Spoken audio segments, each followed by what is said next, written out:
Hey there, Starcraft fans. This is Hava here with Protoss Strategy. I thought, to be honest, I don't know much about Activision games or RTSs in general. I only got a beta key actually because I gave Bobby Kotick a blowjob at the Applebee's where I work. So I'm still kind of learning. But anyway, I've been messing around with different Protoss build orders, and I thought that I found one that's actually proven to be unbeatable so far. So I thought that I'd like to share it with y'all. So here we have us, the good guys, the Protoss, just pretty much collecting crystals. As you can see, we only are using the 8 SCVs that we started with at the beginning, as opposed to, I believe the guy down there has like 11. Honestly, you only need 8 anymore, and they're just going to get tired. So here we're building some barracks. That's where you make the bad guys come out. And then over here we've got the Vespene gas. You only need one little worker bee to be taking the gas at the time, otherwise they can drop it. And then it all gets wasted. So it's important to note that the little blue guy there standing by the barracks who just finished building it isn't going back to work. You know that because when they finish making a building, they get tired and they can't work anymore, so they have to stand still and they pretty much get wasted. I really think that they need to fix that before the game goes live. But so as you can see, our opponent has built an engineering bay, a refinery, a barracks, and if we zoom in real close, we can see that they're orange and that they don't believe in God.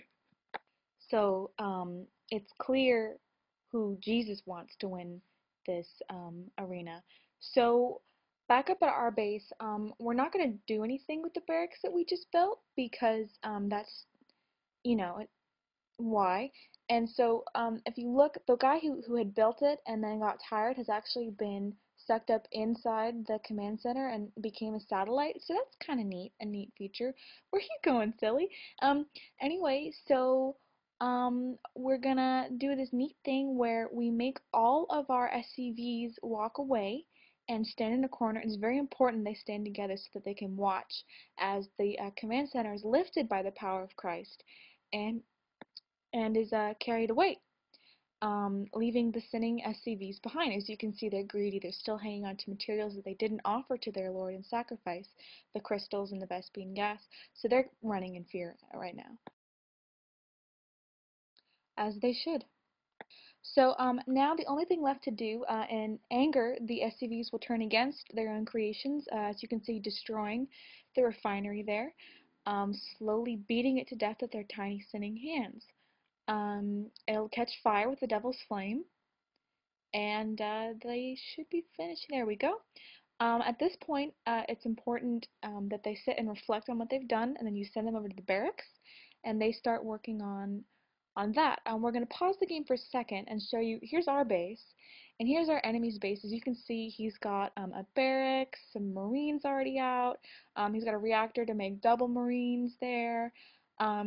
He's really using up a lot of the Earth's resources, and that's bad. You see, he's got two bases, orange crystal to match his skin because he's vain. Back up at our base, and there's our Christ ship. Back up at our base, we've only got the one barracks left. It's soon going to be destroyed by our SCVs. So let's watch as they do that. And Devil's Flame, there we go.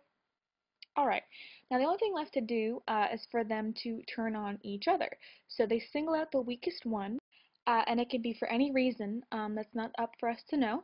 See, they slowly, as a group, decide which one deserves to die the most, and then beat him to death.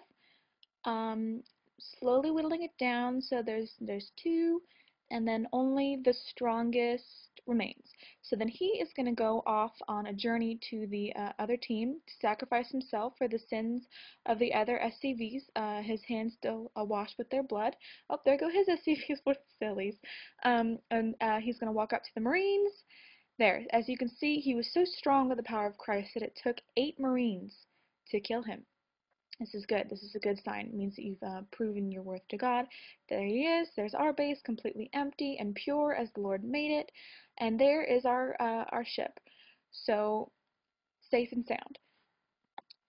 Now, one of the best things about playing Protoss, as you can see, our teammates are Protoss as well, is the ease of building units. As you can see, he's got lots of large buildings. Protoss have a neat ability they can spec into where they can actually stack their vehicles on top of each other and make these giant mechs. And there's a little Easter egg there on the top of that starport. You can see the shaman symbol from World of Warcraft. It's just another example of Blizzard reusing textures, but that's for another video.